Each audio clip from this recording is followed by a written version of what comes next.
Tell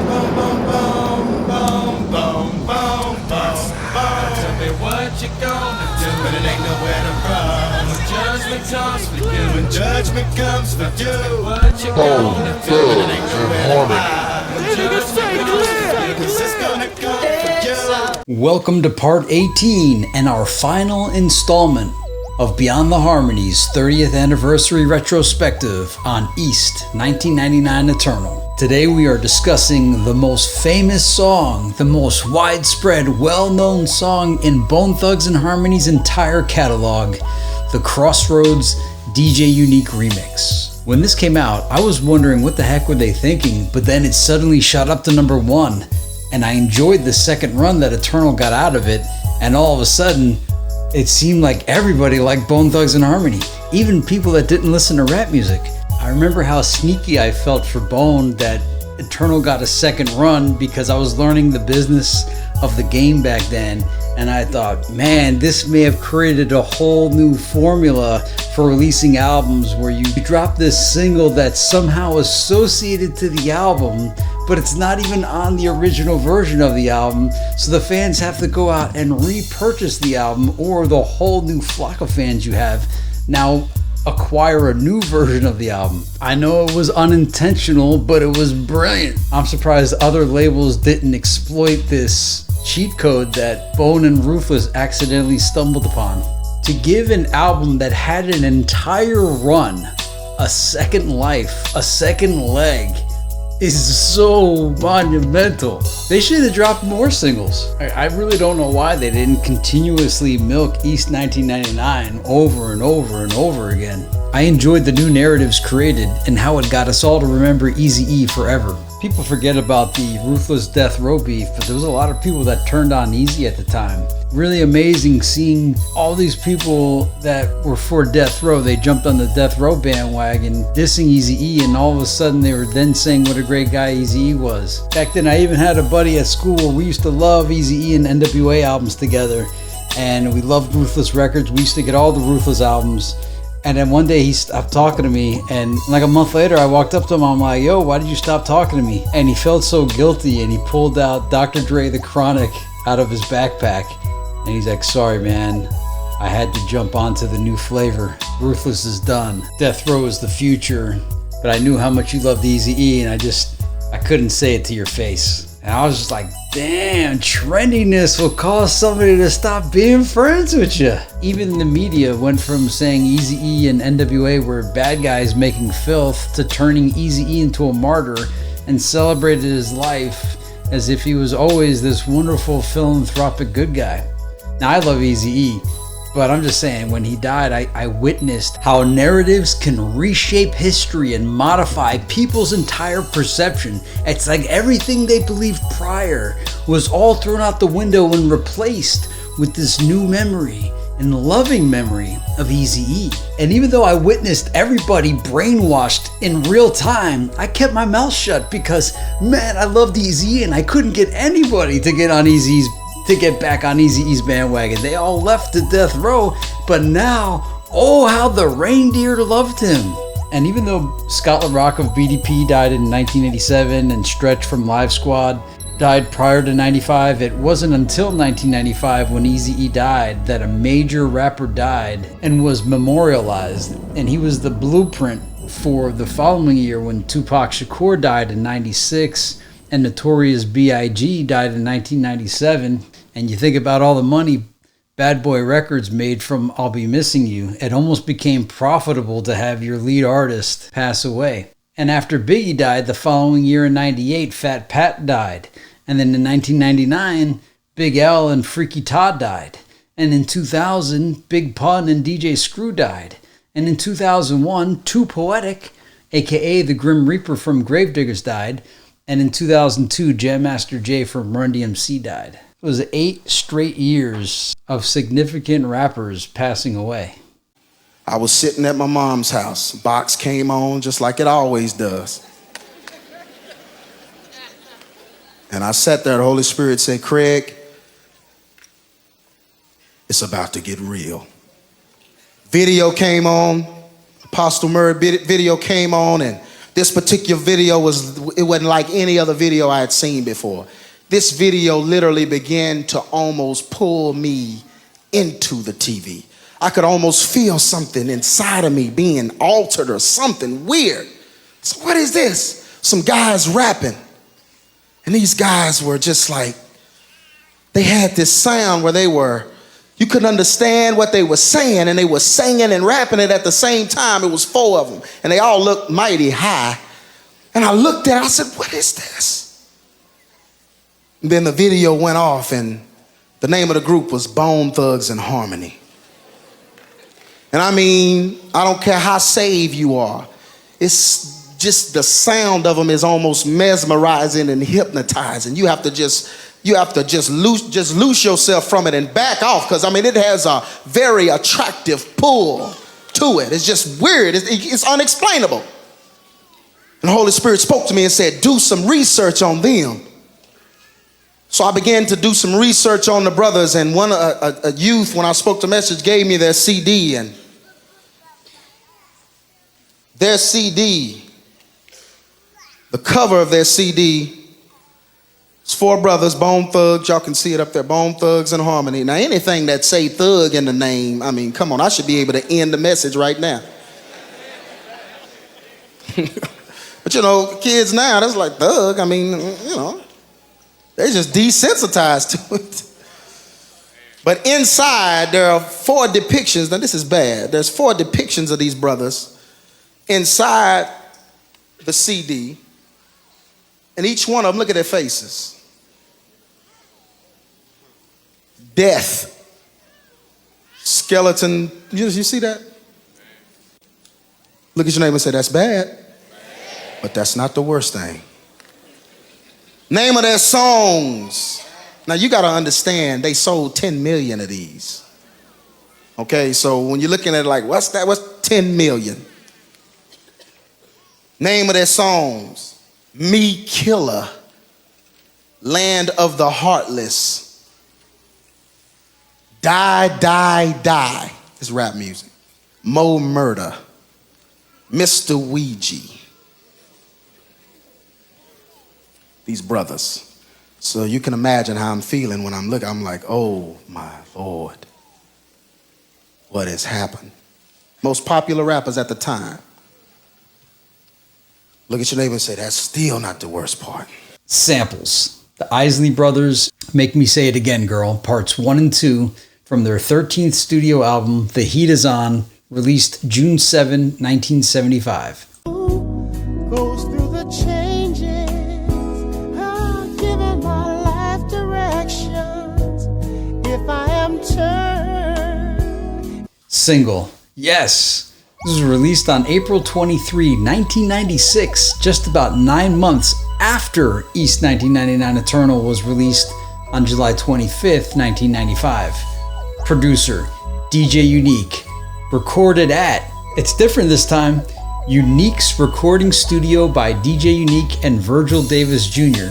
Virgil L. Davis Jr., born September 18, 1960, is an American record producer, songwriter, musician based in Los Angeles. He recorded albums with DJ Uneek for Bone Thugs and Harmony, earning a Grammy Award for his musician work on the group's hit song, The Crossroads, also the 4 times platinum album, The Art of War, the multi-platinum album, BTNH Resurrection, Thug World Order, and Thug Stories, Strength and Loyalty, and Unify, The World's Enemy, and The Art of War, World War III. He also was a writer and produced and performed on DJ Uneek's solo album, Ghetto Street Pharmacist. Mixed at Studio Cat Productions by Aaron Connor and DJ Uneek. Differences in any of the versions. The clean vinyl, well, the Crossroads did not exist yet. The clean CD, the Crossroads did not exist yet. Official remixes. We'll discuss that during the history of the song. And there's also the Flesh and Bone version. Hidden audio cool finds. Bud Smokers Only is listed as a B-side single on some UK and European versions of the single. It's sampled or referenced in countless songs spanning multiple generations and genres. The World So Crossroads. If you count Crossroad, and Wally, even though you're gone, you still got love from Bone, let's be clear that this is not the original Crossroads, and will be considered a whole other song for what you're about to hear.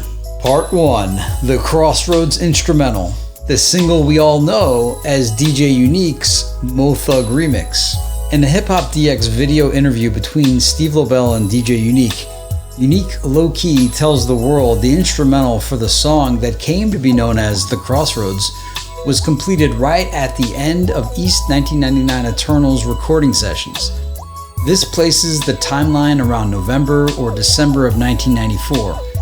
Bone was tired from recording and already wanted to go home after recording the album and First of the Month, which was a last-minute addition to the album recording sessions. And what people don't know, like, right before Easy passed, you know, I had Crossroads, the beat already done. You know what I'm saying? Yeah, I just, once they was pretty much done with First of the Month, I didn't even try to present, you know, the Crossroad beat to him. You know what I'm saying? It was already on 2-inch, like ready to go. Because like I said, everything was coming from this cassette. I was kind of pulling everything was at Studio Cats. Remember Studio Cats? Studio Cats, yeah. What if Bone stayed in LA a while longer and wrote to the beat, making a completely different song entirely with it? Easy was very much still alive and wasn't publicly known to be sick yet. We'd never have the Crossroads as we know it. Thank God DJ Uneek gave the poor guys a break. And think about this. Perhaps then, it is possible that Easy even heard an early version of the Crossroads beat that his young protégés from Cleveland would go on to dedicate to him after his death just a couple months later. It's eerie to think about that.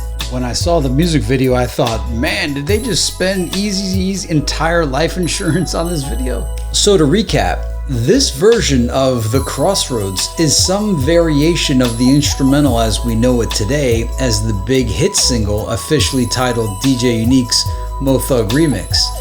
However, it's just the instrumental, and Bone would not write to it until late 1995 or early 1996. Exhibit 2, Part 2, Bobby Jones and the World So Cruel Crossroads. Bone finished recording E.1999 Eternal album in LA around November-December 1994.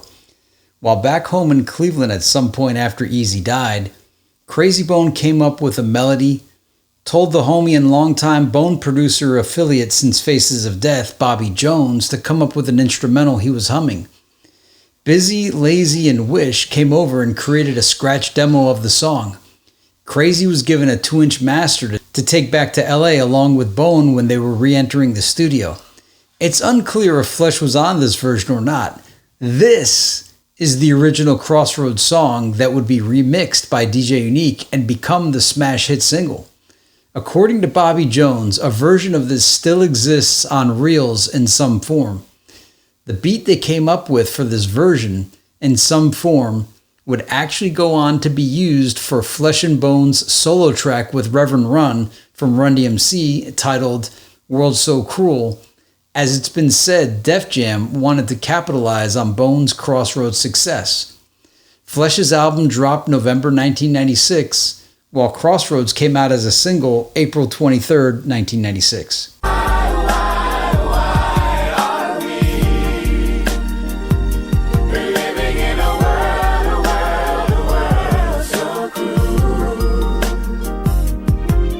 Think about the industry, maybe 1999 then, what would we do? The funny part about it, about the lead at Crossroads, the Crossroads we know today is a remix. It's not the original Crossroads that was on the album. To backtrack, Bone was at home in Cleveland at a Christmas break. The original Crossroads is still on the album. Ant had a melody in his head. He runs immediately down, we were in the studio, and he's like, I need something for this beat. So I'm pulling it up and I'm playing it.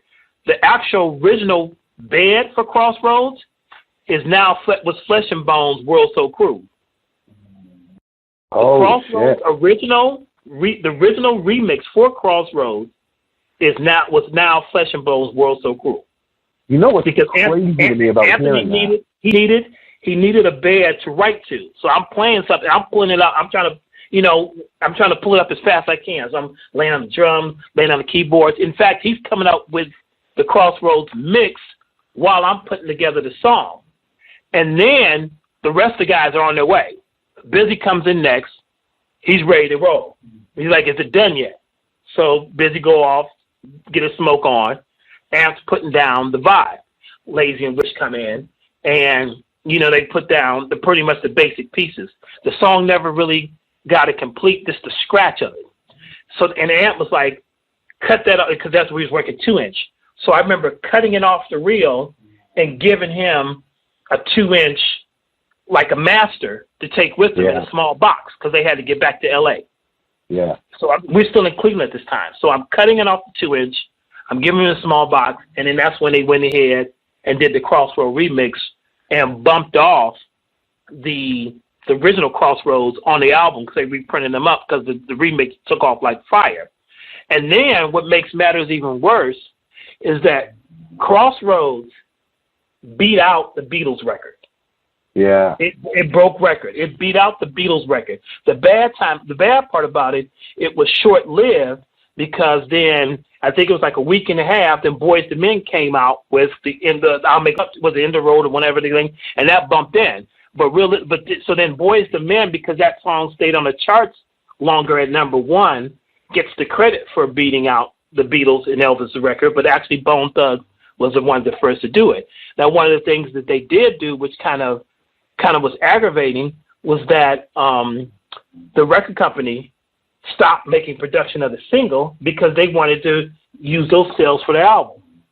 So that song could even broke more records had it still continued to be a single, but Ruthless was like, hey, we needed to make it an album. And I remember being in LA at that time, and off the record having to make a radio version of that, cutting the song down at the studio called Artemis. So it was like, hey, you get a call from Ruth, hey, can you make this a radio thing? So I'm like, all right. So you hear the original song, and then they made a cut, and then Ruth was like, can you? And then getting the call from Relativity, can you make even another cut of it? So the cut on the album is an unaccredited another cut of the cut that they already had made. I had the master, and I might still have the master, but I had the master for forever. And I think the last time I saw it was maybe a couple years ago.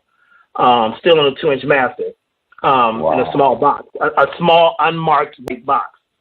And there's a version of that, but then there's also a longer version of Crossroads that I think I have on a DAT tape, because I had to study it to figure out what other cut to make, because it still wasn't under radio. Exhibit 3, Part 3. DJ Uneek's Mo Thug remix, the hit single. With Crazy and the rest of Bone back in LA, perhaps now in late 95 or early 96, judging by our timelines in the Bobby Jones interview, DJ Uneek went into the vault digging this instrumental out from the Eternal era around December 1994, took the World So Cruel version in whatever form it was in at the time that Crazy brought with him from Cleveland, and would go on to remix it with his Bone brothers to create the smash single we all know today. I don't know how many different mixes of this song exist, but I'm sure you guys can let us know in the comments. Multiple mixes of this song containing mostly alternate Busy, Lazy, and Flesh verses have existed on the internet since the Real Audio days of the 1990s. MTV News even aired footage of Lazy and Wish in the studio wearing the coveted thugwear apparel every Bone fan in the 90s wanted, recording this remix alongside DJ Uneek. MTV News marks the date as June 4, 1996, while showing Wish and Lazy in the recording booth, though we know this is well after the single was already in stores and music video all over cable television. This was likely just the date of the segment and a recreation for the visuals, so don't let that date trip you up.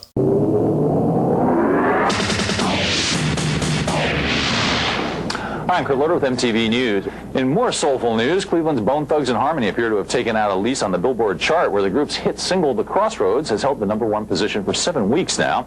The version of the tune on Bone Thugs' album E.1999 Eternal was inspired by the death of the group's mentor, the late Eazy-E.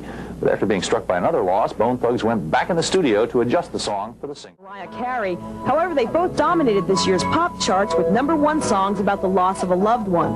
The pop sound of the Crossroads remix is a major departure for Bone Thugs, who wrote the original album cut for their late mentor, Eazy-E, who died of AIDS in March of '95. It was like a blow to us, man, you know what I'm saying? Because we was like living like a fantasy, just now getting on into the rap world, and then it was like, boom, he was gone. And we thought our dreams was happening, and then our dude, our mentor was gone, you know what I'm saying? So it kind of felt like it was all, we didn't know which way to turn. It was just off the hook.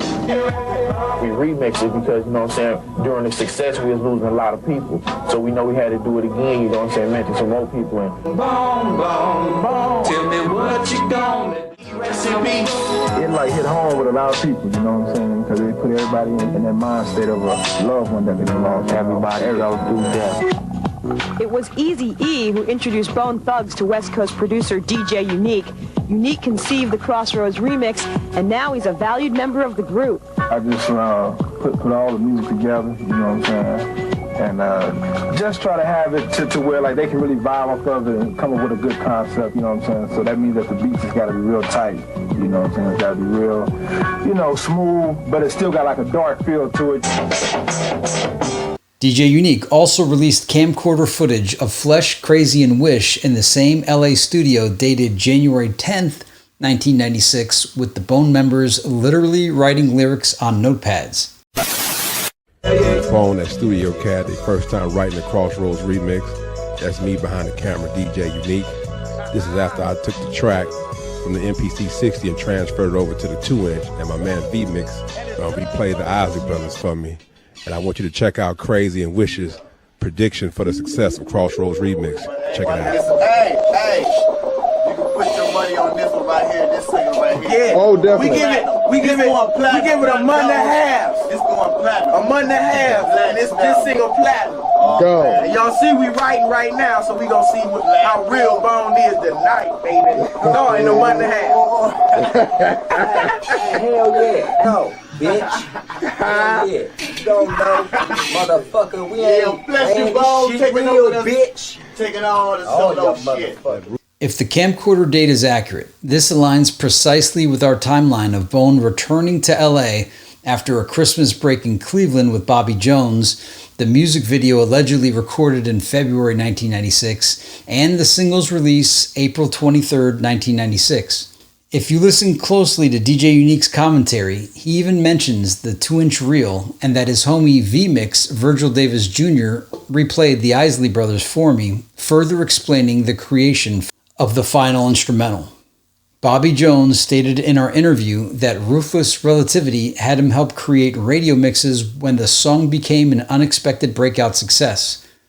Bobby said it became so successful that Ruthless stopped manufacturing Crossroads singles to increase album sales. We actually found the Billboard Industry magazine article dated 7/6/1996 confirming this as fact. Fit to be tied. Bone Thugs and Harmony's The Crossroads. Ruthless Relativity ties Crisscross Jump Columbia as the longest-running #1 rap single in Hot 100 history. See Chartbeat, page 110. But can it set a new record? There is a strong possibility that it could.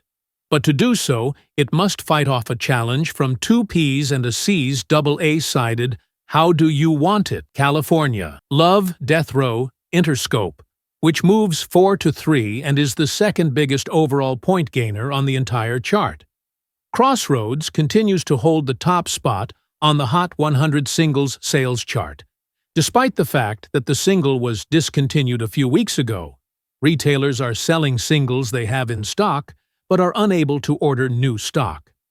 It sold more than 125,000 units over the last 7-day monitored period, compared to 110,000 units for the 2P single. Crossroads also leads How Do You Want It, California Love, in audience reach. If it is able to maintain its airplay lead while not losing too many sales points, Crossroads could easily enter the record books. Both Bobby and Billboard wondering how many more records the Crossroads would have broken had production continued.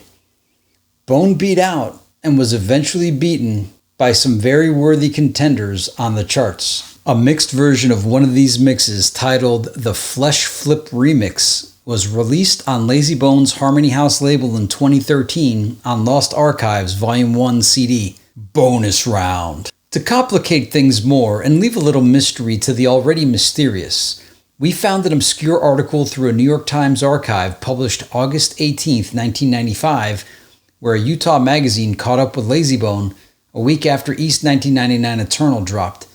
The news article states, though Eazy-E doesn't appear in the album's lyrics, the band has recorded a single in memory of E, which will be on the B-side of a forthcoming single. Here's a short article that came out a week after Eternal came out in August 1995.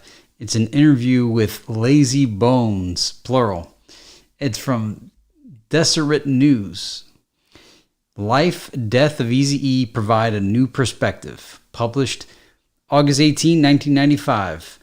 By Deseret News, Neil Strauss, New York Times News Service.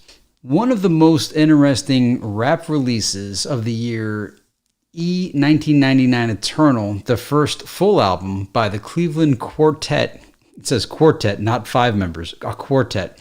Bone Thugs and Harmony is a free-flowing fusion of sweet soul singing and hard gangster rapping. Released last week, the album is important for another reason. Its executive producer was Eazy-E, Eric Wright, the rapper who died of AIDS in March. It is the first release on his record label, Ruthless, since his death. Lazy Bones, a member of Bone Thugs and Harmony, said by telephone from his home in Cleveland that Eazy-E was the first of the band's friends to die of AIDS. That was the first time that we ever ran across anything like that, Lazy Bones said. The way he died just set us straight on a lot of things and got our gang tighter together. It makes you think about whether some things are really worth it and what we've really got in the world. We never knew he was HIV positive. He letting people know what's real that can happen to you.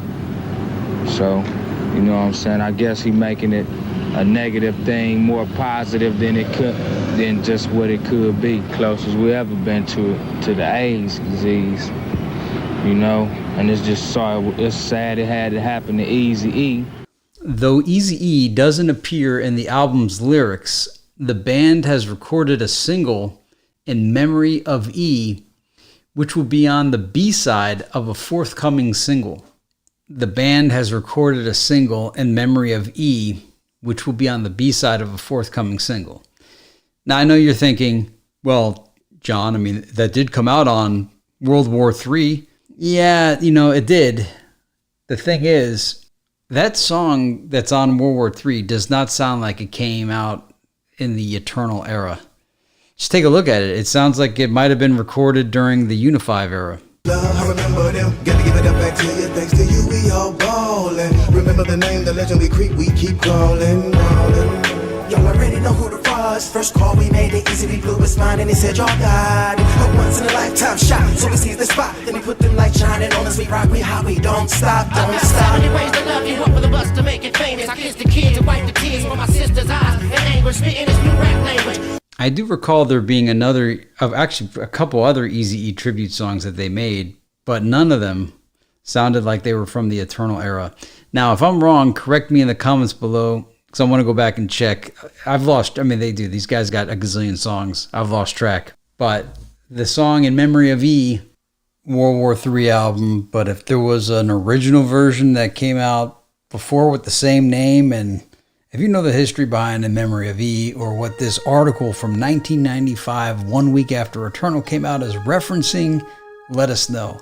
Regardless if the reporter misunderstood the song title or not, given all of the information we've presented from DJ Uneek, Bobby Jones, and other sources, this couldn't be the Crossroads. What song would Bone have recorded in the summer of 1995 as a dedication to Eazy-E? And as a B-side to what upcoming single from E.1999 Eternal?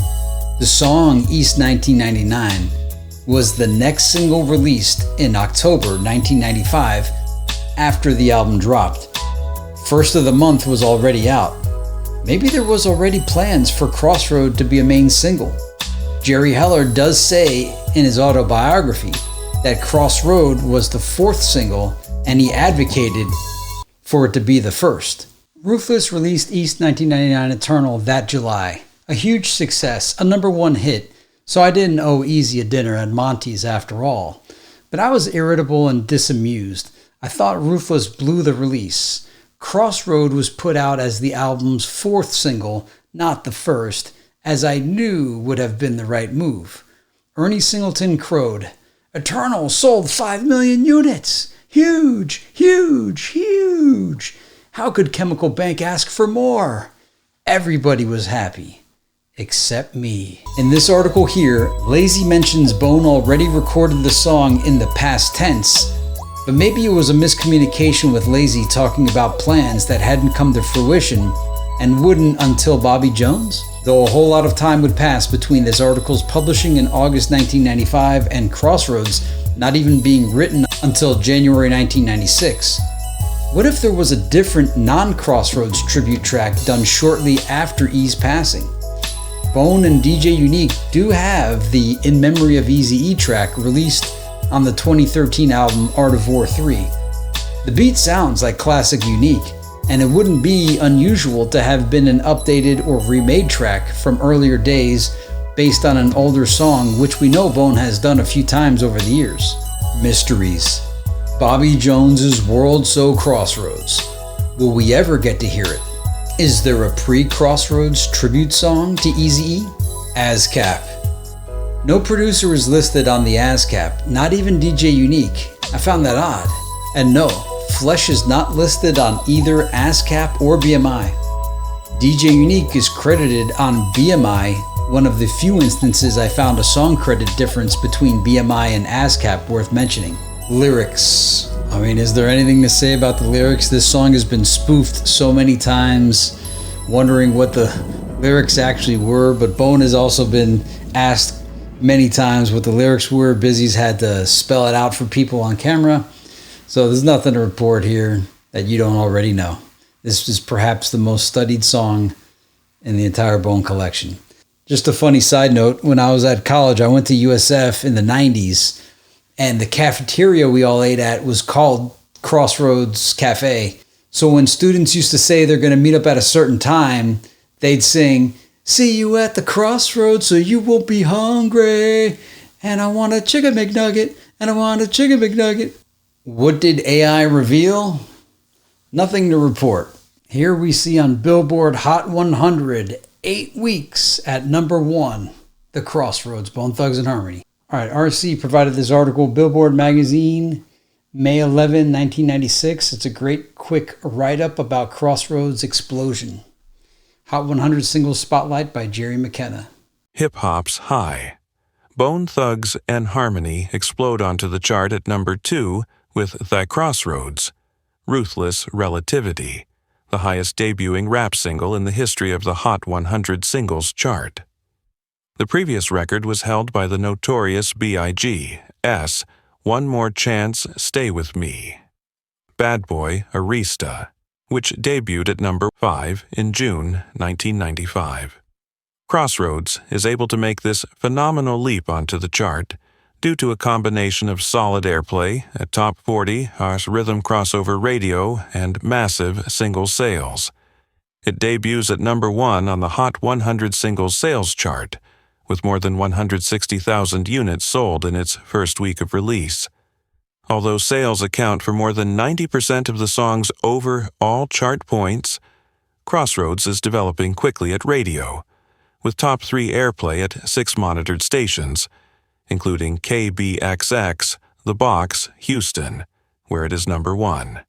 If sales remain constant and airplay continues to grow, Crossroads could make it to #1 next week, replacing Mariah Carey's Always Be My Baby, Columbia, which slips in sales and airplay. And here's an article RC found that quotes Donald Cunningham a few times in the article. I'm going to cut right to the parts with Donald Cunningham, who did most of the art for Eternal. Music video budgets vary, but typically are between $20,000 and $30,000, according to Cunningham. The label's music video production shoots also yield footage that is used to create TV commercials, merchandising, and in some cases, album artwork imagery. The goal is to vertically integrate as much marketing as possible through these in-house efforts, says Cunningham. How can we expect the director to know what image fits in with the rest of our marketing plan for the artist? They may have a cool idea, but we need something that will mesh with the overall project. In an unusual move, Cunningham has also expanded his duties to music video directing. The label executive is the eye behind Big Roke's Gots to Chill and aims to continue exploring music video and possibly filmmaking. Ruth Less is expected to expand its production efforts into film in the near future, according to Cunningham. Bone Thugs' fast ride on Crossroads. For the first time in 34 weeks, a woman is not number one on the Hot 100, ending a record rock-era run that began when Mariah Carey's Fantasy hit the top. Bone Thugs and Harmony achieved their first number one single with The Crossroads at Ruthless. It's the fastest rising chart topper since the Beatles' Can't Buy Me Love moved 27-1 the week of April 4th, 1964. Since then, no other single has reached the summit in just 2 weeks. The sudden success of The Crossroads ends the reign of Carey's Always Be My Baby after just 2 weeks. That's the shortest run for a number one single since E.1999's Here Comes the Hot Stepper in December 1994, notes William Simpson of Los Angeles. But Carey can take some solace from her new cumulative total of 54 weeks atop the Hot 100. That's just 5 weeks away from matching the Beatles' second-place total of 59 weeks at number one, giving the Columbia Thrush an excellent chance of surpassing the Fab Four with her next number one title. And then this article is when Tupac takes over the number one spot from Bone. Bone Thugs and Harmony will have to settle for sharing the title of most successful rap single of the rock era with Criss Cross's Jump, as The Crossroads comes to the end of an 8-week run at the top. The Ruthless Relativity singles reign is ended by another rap song, the two-sided Death Row Dark Interscope single from 2PAC. It's the first time there have been consecutive number one rap singles on the Hot 100. In 1992, Jump was almost followed by Sir Mix-a-Lot's Baby Got Back, but Mariah Carey had a 2-week run in between with I'll Be There. The Tupac single is the first number one on the Hot 100 for that artist, and for each of the guests involved, KC and JoJo of Jodeci on How Do You Want It, and Dr. Dre and Roger Troutman on California Love. In its first week at number one, California Love is already the second most successful single about the Golden State in the rock era. Until now, the only number one song with California in the title has been the Eagles' Hotel California. The Beach Boys' California Girls and the David Lee Roth remake of that song both peaked at number 3, while the Mamas and the Papas' California Dreamin' reached number 4. Albert Hammond's It not added to the chart until the single was moving down. How Do You Want It is only the fourth new number one single of 1996, and we're into the second half of the year. That's the slowest turnover of number one titles since Billboard began keeping track in 1940.